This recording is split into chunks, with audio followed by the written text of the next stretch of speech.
చిన్నప్పటి నుంచి ఒకే టేస్ట్. ఇదైతే అస్సలు మారలేదు.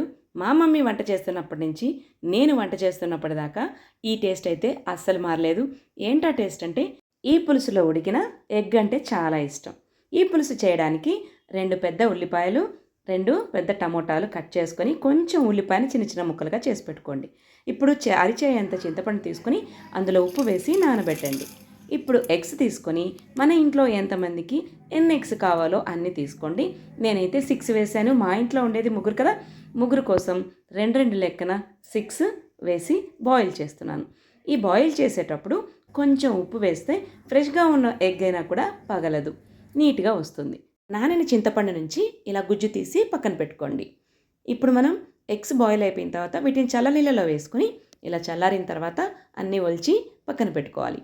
ఇప్పుడు ఒక గిన్నెలో ఆయిల్ వేసి నూనె కాగిన తర్వాత కొంచెం మెంతులు, ఆవాలు, జీలకర్ర చిటపట అనిన తర్వాత మనం ముందుగా సన్నగా తరిగి పెట్టుకున్న ఉల్లిపాయ ముక్కల్ని, పచ్చి కరివేపాకుని కూడా వేసి వేపుకోండి.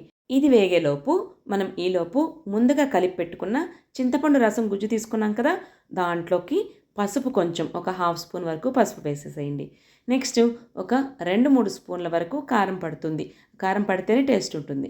నెక్స్ట్ 2 స్పూన్లు ధనియాల పొడి. వీటన్నిటిని బాగా ఉండలు లేకుండా కలిపి పక్కన పెట్టుకోండి. ఇప్పుడు తిరగమాత వేగిపోయి ఉంటుంది. ఈ స్టేజ్లో మనం ముందుగా తరిగి పెట్టుకున్న ఉల్లిపాయలు, టమోటాలు కూడా వేసేసి కొంచెం దూరగా వేగనివ్వండి.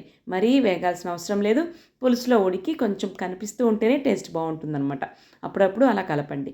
ఇప్పుడు మనం ముందుగా కలిపి పెట్టుకున్న ఈ పులుసు పడ్డానికి కావాల్సినటువంటి ఆ జ్యూస్ని రెడీ చేసేసుకున్నాం కదా, ఇది వేసేసి కల్లుప్పు వేసేసేయండి.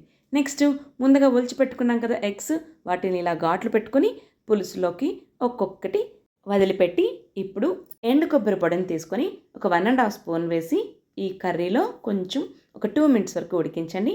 లాస్ట్లో కర్రీ అయిపోయినప్పుడు కొత్తిమీర వేసి దించేసుకుంటే వేడివేడిగా ఎగ్ పులుసు రెడీ అయిపోతుంది. మన ఛానల్ ఫస్ట్ టైం చూస్తున్నట్లయితే సబ్స్క్రైబ్ చేసి మీ ఫ్రెండ్స్ అండ్ ఫ్యామిలీ మెంబర్స్కి షేర్ చేయండి. మీ లైక్స్ అండ్ కామెంట్సే నాకు మోటివేషన్. మరో వీడియోతో మళ్ళీ కలుద్దాం. అంతవరకు టేక్ కేర్. Bye bye.